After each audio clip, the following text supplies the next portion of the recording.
नमस्कार, आप देख रहे हैं इंडिया न्यूज हरियाणा में। आपके साथ अर्नुम जहान शेख। बुलेटिन की शुरुआत फटाफट अंदाज में। प्रधानमंत्री नरेंद्र मोदी ने ऐलान किया है कि इंडिया गेट पर नेताजी सुभाष चंद्र बोस की मूर्ति लगाई जाएगी। पीएम मोदी ने ट्वीट कर ये जानकारी दी। पीएम मोदी ने यह ऐलान ऐसे वक्त पर किया है जब भारत सरकार ने इंडिया गेट पर अमर जवान ज्योति पर जलने वाली लॉ को नेशनल वॉर मेमोरियल की लॉ के साथ मर्ज करने का फैसला किया। नेताजी सुभाष चंद्र बोस की 125वीं जयंती पर प्रधानमंत्री मोदी इंडिया गेट पर नेताजी सुभाष चंद्र बोस की होलोग्राम प्रतिमा का अनावरण करेंगे।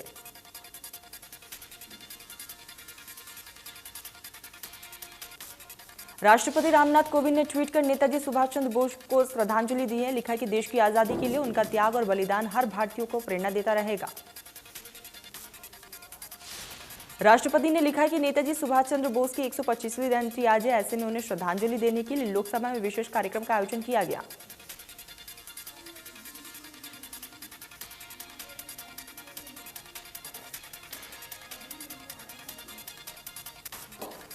राजपथ में गणतंत्र दिवस के अवसर पर 26 जनवरी परेड में हरियाणा की झांकी शामिल होगी। झांकी का आधिकारिक तौर पर परिचय कराया जाएगा। वहीं राजपथ पर नीरज चोपड़ा का आदमकदा प्रतिमा मुख्य आकर्षण होगा और वहीं 10 ओलंपियन हरियाणा की झांकी का हिस्सा होंगे। सूचना जनसंपर्क एवं भाषा विभाग ने झांकी तैयार की। हरियाणा में अपराध पर अंकुश लगाने के लिए हाल ही में प्रदेश के गृह मंत्री अनिल विज ने पूरे हरियाणा के आला पुलिस अधिकारियों के साथ बैठक की, जिसमें अनिल विज ने पुलिस को स्पष्ट निर्देश दिए कि प्रदेश में अपराधियों के लिए कोई भी जगह नहीं है और अपराधियों पर शिकंजा कसने के लिए निर्देश दिए गए। इतना ही नहीं, अनिल विज ने यह भी चेतावनी दी है कि अगर किसी क्षेत्र में अवैध नशे का कारोबार पनपा तो इलाके के पुलिस अधिकारी भी बख्शे नहीं जाएंगे। अनिल विज ने अपराधियों को चेतावनी देते हुए कहा है कि या तो अपराधी गलत काम छोड़ दें या फिर हरियाणा छोड़ दें, क्योंकि हरियाणा में अपराधियों के लिए कोई भी जगह नहीं है। शिक्षा मंत्री कल्पा गुर्जर ने हरियाणा कर्मचारी चयन आयोग में धमकी के मामले को गंभीरता से लिया है। उन्होंने कहा है कि जिस तरह से पेपर लीक मामले में सभी लोग पकड़े गए, इस बार भी किसी को बख्शा नहीं जाएगा। वहीं कल्पा गुर्जर ने कहा कि कांग्रेस के समय में घोटाले होते थे, लेकिन वर्तमान सरकार के 7 साल में कोई भी घोटाला नहीं हुआ। हरियाणा में 16% टीचरों ने टीके नहीं लगाया। उन्होंने अध्यापकों से अपील करते हुए कहा है कि टीचर बच्चों के लिए आदर्श होते हैं, उन्हें टीका लगवाना चाहिए।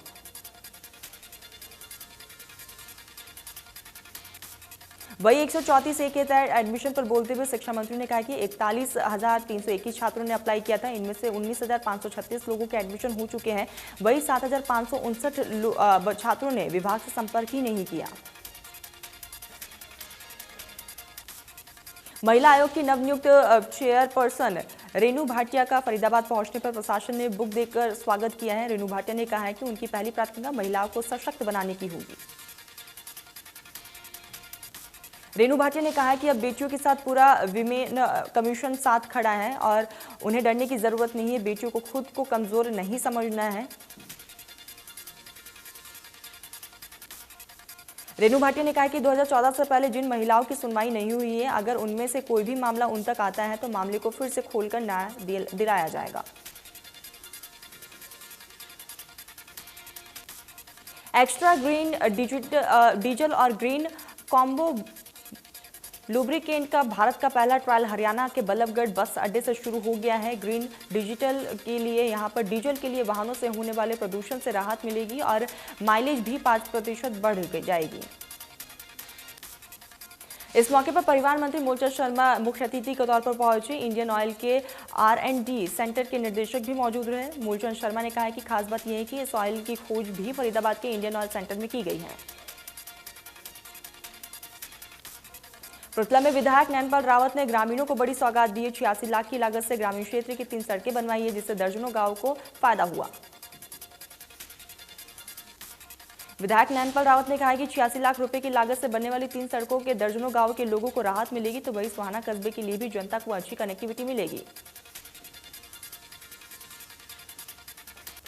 सरकारी कार्यालयों में पेंशन बनवाने को लेकर धक्के खा रहे बुजुर्गों के लिए फरीदाबाद के विधायक नरेंद्र गुप्ता ने राहत देते हुए अपने कार्यालय में पेंशन शिविर लगवाया। फरीदाबाद विधानसभा क्षेत्र के बुजुर्गों की पेंशन बनाने के लिए कागजातों के सत्यापन के साथ उनकी मेडिकल जांच भी करवाई गई है। इस दौरान बुजुर्गों के यहां बैठने की भी व्यवस्था की गई थी। देश में पिछले 24 घंटे में कोरोना के 3.37 लाख नए केसेस सामने आए, 488 लोगों की मौत हुई। देश भर में कोरोना के नए वेरिएंट ओमिक्रॉन का खतरा बढ़ता जा रहा है। देश के 29 राज्यों में ओमिक्रॉन के मामले 10,000 के पार। महाराष्ट्र में कोरोना के 24 घंटे में 46,300 से भी ज्यादा केसेस, 37 लोगों की मौत। कर्नाटक में कोरोना के 24 घंटे में 48,000 से ज्यादा नए मामले सामने आ चुके हैं, 22 की मौत हुई, 18,000 से भी ज्यादा मरीज रिकवर हुए। दिल्ली में पिछले 24 घंटे में कोरोना के 11,486 मामले सामने आए, एक दिन में 45 की मौत। हरियाणा में 24 घंटे में कोरोना के 9,655 केसेस, 12 मरीजों की मौत, एक दिन में 9,200 से भी ज्यादा मरीज रिकवर। गुरुग्राम में कोरोना के 2,595 नए मामले, 7,700 से भी ज्यादा मरीज रिकवर, 2 की मौत, एक्टिव केस की संख्या 20,000 के पार। फरीदाबाद में 24 घंटे में कोरोना के 1,000 से भी ज्यादा संक्रमित मिल चुके हैं, 11,000 के पार नए आंकड़े हैं। भिवानी में पिछले 24 घंटे में कोरोना के 229 नए केसेस सामने आए, 78 मरीज रिकवर, एक्टिव केस की संख्या 1,000 के पार। कुरुक्षेत्र में 24 घंटे में कोरोना के 308 मामले सामने आ सके, 59 मरीज रिकवर, एक्टिव केस की संख्या 1,000 के पार। सोनीपत में पिछले 24 घंटे में 604 मामले सामने आए, 799 मरीज रिकवर, एक्टिव केस की संख्या 2,700 के पार। फरीदाबाद में पलवल की तरफ से आने वाली भारी वाहनों पर बीते शनिवार रात 10 बजे से लेकर 23 तारीख तक के 1:30 बजे तक प्रतिबंध रहेगा। इसको लेकर पुलिस ने एडवाइजरी जारी की।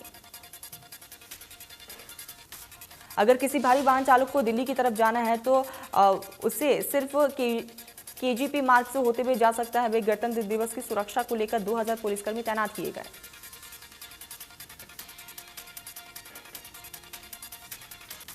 गणतंत्र दिवस की सुरक्षा के मद्देनजर कैथल थाना के एसएचओ देवेंद्र सिंह ने अपने पूरे दल बल के साथ शहर के तमाम होटल, रेस्टोरेंट और धर्मशालाओं का औचक निरीक्षण किया। साथ ही होटल संचालकों को अपने रजिस्टर को मेंटेन रखने के लिए निर्देश भी दिए और बाहर से आ रहे हर व्यक्ति पर निगरानी रखने के लिए भी आदेश जारी किए। जुलाना में पुलिस विभाग ने जनता के बीच प्रेजेंस डे के रूप में मनाया है। इस दौरान जिले के 80% पुलिस सड़कों पर निकली और आने जाने वालों की यहां पर गंभीरता से जांच की गई।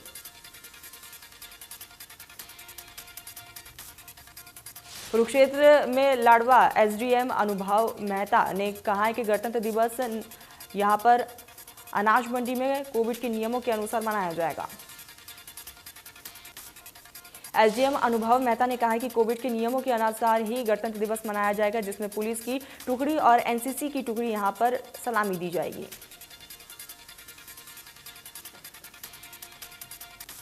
फरीदाबाद में अरावली की पहाड़ियों से मिले मृत जानवरों के जखीरे से वन विभाग की कार्यशैली पर सवालिया निशान खड़े हो रहे हैं। बीजेपी के प्रदेश प्रवक्ता सूर्यपाल अम्मू ने मामले की जानकारी मिलने पर संबंधित अधिकारियों के खिलाफ एक कमेटी का गठन कर जल्द ही दोषियों के खिलाफ कार्रवाई करने की बात कही। हालांकि इस मामले में खबरें चलने के बाद कार्रवाई करते हुए पुलिस ने मृत जानवरों के ठेकेदार करजन और उसके 4 साथियों को गिरफ्तार कर जेल भेज दिया है। सिरसा में कुश्ती खिलाड़ी के समर्थन में ग्रामीणों का प्रतिनिधि मंडल पुलिस अधीक्षक कार्यालय में पहुंचा। खिलाड़ी के खिलाफ महिला डॉक्टर की शिकायत पर दर्ज केस कर ग्रामीणों ने विरोध जताया। साथ ही इलाज में लापरवाही बरतने वाले अस्पताल के डॉक्टरों पर कार्रवाई की मांग की है। दरअसल 2 महीने पहले खिलाड़ी का अस्पताल में ऑपरेशन हुआ था, जिसके बाद ही खिलाड़ी ठीक नहीं हुआ। अस्पताल में खिलाड़ी और उसके समर्थन में आए लोगों पर महिला डॉक्टर ने बदतमीजी के आरोप लगाते हुए मामला दर्ज करवाया था, जिसे झूठा बताकर ग्रामीण केस रद्द करने की मांग कर रहे हैं। कुरुक्षेत्र में लुखी गांव का सरकारी स्कूल में 12वीं क्लास तक अपग्रेड होने पर ग्रामीणों ने मुख्यमंत्री का आभार व्यक्त किया। पहले स्टूडेंट 10वीं तक की शिक्षा गांव में ही यहां लेते थे और 12वीं की शिक्षा ग्रहण करने के लिए 25 से 30 किलोमीटर दूर जाते थे। अब गांव लुखी का सरकारी स्कूल अपडेट कर दिया गया है।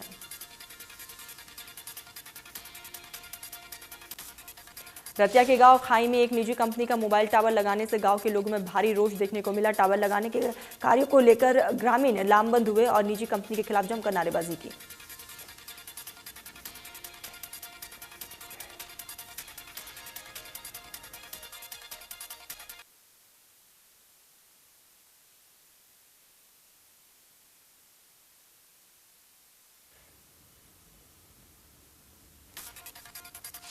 गांव के लोगों ने आरोप लगाया कि इसी कंपनी का गांव में पहले ही एक टावर लगा था और दूसरा टावर लगाने से गांव में रेडिएशन फैलने और गांव में कई गंभीर बीमारी लगेगी, जिसकी वजह से ये विरोध किया जा रहा है।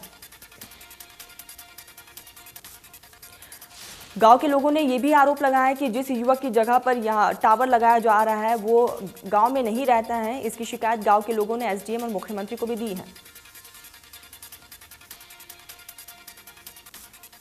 गोहंडा के कोहंड में महानगर योजना के कार्यों में भारी गड़बड़ी उजागर हुई है। योजना के तहत गांव में यहां पर भूमिगत सीवर लाइन डालने में अनियमितताएं पाई गई। खुदाई के दौरान खुलासा हुआ है कि पाइपों के नीचे डाला गया मटेरियल सही नहीं है, जिससे गड़बड़ी का सीधा असर सीवर लाइन की मजबूती पर पड़ेगा। अंबाला के कांग्रेस भवन के बाहर एक प्रॉपर्टी टैक्स बकाया का नोटिस लगाया गया, जिसके बाद कांग्रेस प्रतिनिधियों में हलचल तेज हो गई। प्रदेश कांग्रेस कमेटी द्वारा एक पत्र लिखकर रिप्लाई भी दिया गया और नोटिस को गलत बताया गया। कांग्रेस भवन का इंस्टीट्यूशनल बिल्डिंग है, जो नोटिस लगाया गया वो कमर्शियल बिल्डिंग की तर्ज पर लगाया गया।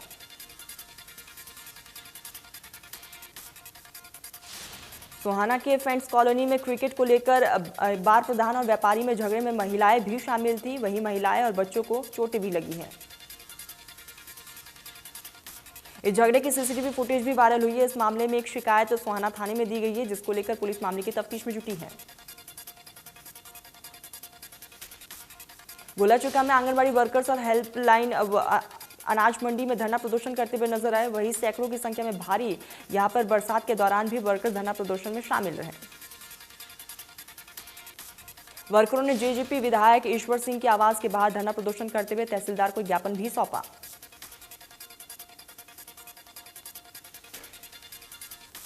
कैथल की सेंट्रल बैंक ऑफ इंडिया के टिम्बर मार्केट शाखा में 4 फर्जी दस्तावेजों पर किसान क्रेडिट कार्ड बनाकर 1.43 करोड़ रुपए का घोटाला फिर से सुर्खियों में आ गया है। पुलिस ने बैंक मैनेजर की शिकायत पर 6 और लोगों के खिलाफ धोखाधड़ी और गबन समेत कई धाराओं में मामला दर्ज कर लिया है। इन चारों लोगों से पूछताछ जारी है। सभी आरोपियों पर जमीन के फर्जी दस्तावेज के सहारे बैंक से किसान क्रेडिट कार्ड बनवाकर 91.44 लाख रुपए की राशि ठगने का आरोप है।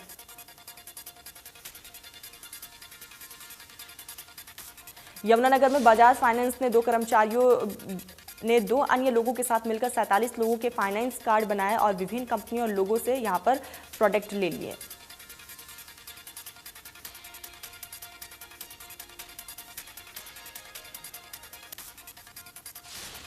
सीआईए धरुहेड़ा पुलिस ने पेट्रोलियम पाइपलाइन से तेल चोरी करने वाले अंतर्राज्यीय गिरोह का पर्दाफाश करते हुए 9 आरोपियों को गिरफ्तार किया। साथ ही आरोपियों के कब्जे से 2 बड़े और छोटे टैंकरों सहित 7 गाड़ियां, 1 पंप मशीन और 1 मोटर बरामद की गई। गुरुग्राम के पटौदी शिविर कॉलोनी में 3 चोर मकान का ताला तोड़कर लाखों रुपया लेकर फरार हो गए।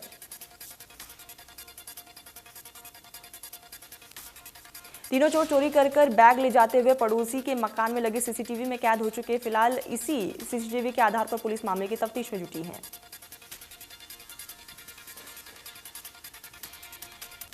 पीएम मोदी ने 7 साल पहले बेटी बचाओ बेटी पढ़ाओ अभियान की शुरुआत की थी। वही 2014 में प्रदेश के लिंगानुपात के आंकड़ों में सबसे नीचे था, परंतु अब प्रदेश में लिंग अनुपात के आंकड़ों में सुधार हुआ है।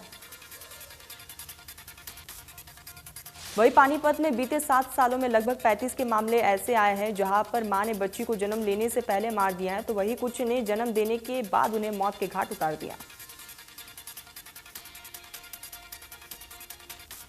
रोहतक के महम कस्बे में बदमाशों का आतंक देखने को मिला। किराने की दुकान पर पिस्तौल के बल पर 1.5 लाख कैश, 2 अंगूठी और मोबाइल चोरी कर चोर फरार हुए।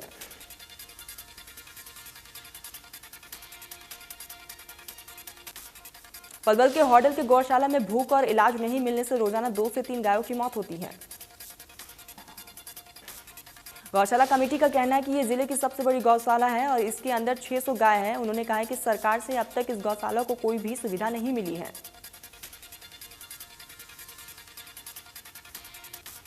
गुलचिका में दुकानदारों के गुस्से को देखते हुए पुलिस ने दूध की डेयरी में चल रही किराने की दुकान को जुर्माने की चेतावनी देकर बंद करवाया। दरअसल महामारी अलर्ट के तहत शाम 6 बजे दुकान खोलने की अनुमति है, लेकिन कुछ दुकानदार दूध की डेयरी के आड़ में किराने की दुकान चला रहे थे। दुकानदारों ने इकट्ठा होकर पुलिस को फोन पर बुलाया और कहा कि किराने की इन दुकानों को बंद नहीं करवाया गया तो वो भी अपनी दुकानों को बंद नहीं करेंगे।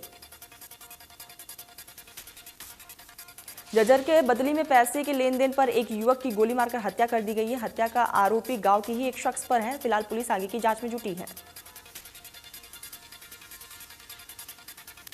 गुरुग्राम के भोंसी इलाके में स्थित टेंट गोदाम में आग लगने से करोड़ों रुपए का नुकसान हुआ। भोंसी में बने टेंट हाउस में देर रात अचानक से आग लग गई। सूचना मिलते ही दमकल की गाड़ी मौके पर पहुंची और कड़ी मशक्कत के बाद आग पर काबू पाया गया।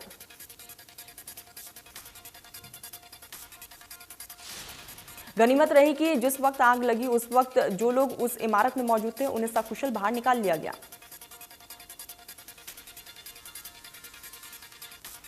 दिल्ली एनसीआर में एक बार फिर से मौसम ने करवट ली है। शीतलहर के बाद अब बारिश का सिलसिला जारी है। राष्ट्रीय राजधानी में बारिश के साथ तापमान में गिरावट दर्ज की गई।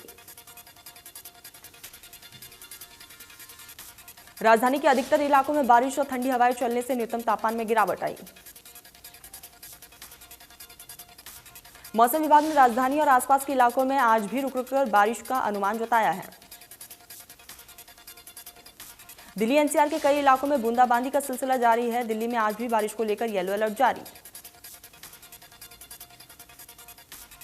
ठंड के सितम के साथ हवाओं का सिलसिला भी जारी है। दिल्ली, गाजियाबाद, इंद्रपुरम, नोएडा, दादरी, ग्रेटर नोएडा, गुरुग्राम, फरीदाबाद, मानेसर, बल्लभगढ़ में आज भी बारिश का सिलसिला जारी रहेगा।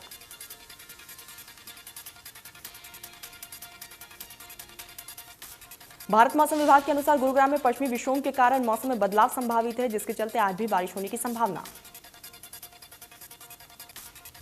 आज गरज चमक और तेज हवाओं के साथ ज्यादातर स्थानों पर हल्की बारिश हो सकती है और 23 जनवरी को हवा की गति सामान्य से भी अधिक होने का अनुमान लगाया गया। बरसात से एक तरफ जहां ठंड बढ़ चुकी है तो वहीं फसलों में भी नुकसान की आशंका जताई जा रही है, जिसकी वजह से किसानों की परेशानी बढ़ चुकी है। चरखी दादरी में कल से बूंदाबांदी का सिलसिला जारी है। कृषि वैज्ञानिकों के मुताबिक बारिश से सरसों और गेहूं की फसल को फायदा होगा। हालांकि तेज बारिश फसलों को नुकसान पहुंचा सकती है। नूह में बरसात की फसल खराब होने से किसानों की परेशानियां बढ़ती जा रही है, लेकिन जिला उपायुक्त कैप्टन शक्ति सिंह ने कहा है कि किसानों को अब चिंता करने की जरूरत नहीं है। वही खराब फसलों के लिए मुआवजा दिलाने के लिए जिला प्रशासन ने पहल शुरू कर दी है। उपायुक्त ने कहा है कि अगर किसान फसलों को बीमा करा लेते हैं तो उसकी भरपाई बीमा कंपनी कर देती है। 5 राज्यों में होने वाले विधानसभा चुनाव को लेकर चुनाव आयोग ने फिर से रैली और रोड शो पर ब्रेक लगा दी है। चुनाव आयोग ने कोरोना के बढ़ते मामलों को देखते हुए 31 जनवरी तक रैली और रोड शो पर पाबंदी लगाई। वही डोर टू डोर कैंपेन के लिए 10 लोगों को इजाजत मिली है। पहले डोर टू डोर कैंपेन में सिर्फ 5 लोगों की अनुमति थी। सूत्रों के मुताबिक बीसीसीआई को उम्मीद है कि आईपीएल का आयोजन भारत में ही किया जाएगा ताकि खिलाड़ियों को ज्यादा ट्रैवल ना करना पड़े। इसके लिए मुंबई और आसपास के शहरों को यहां पर विकल्प के तौर पर रखा जा रहा है। इसके अलावा आईपीएल शुरू होने की तारीख 27 मार्च बताई जा रही है। जम्मू कश्मीर के शोपियां जिले के सुरक्षा बलों और आतंकियों के बीच मुठभेड़ हुई है। इस मुठभेड़ में भारतीय सेना को सफलता मिली है। सेना ने एक आतंकवादी को ढेर कर दिया। दरअसल सुरक्षा बलों के जवान जब इलाके में तलाशी अभियान चला रहे थे, उसी दरमियान छिपे आतंकवादियों ने उन पर गोलीबारी शुरू कर दी।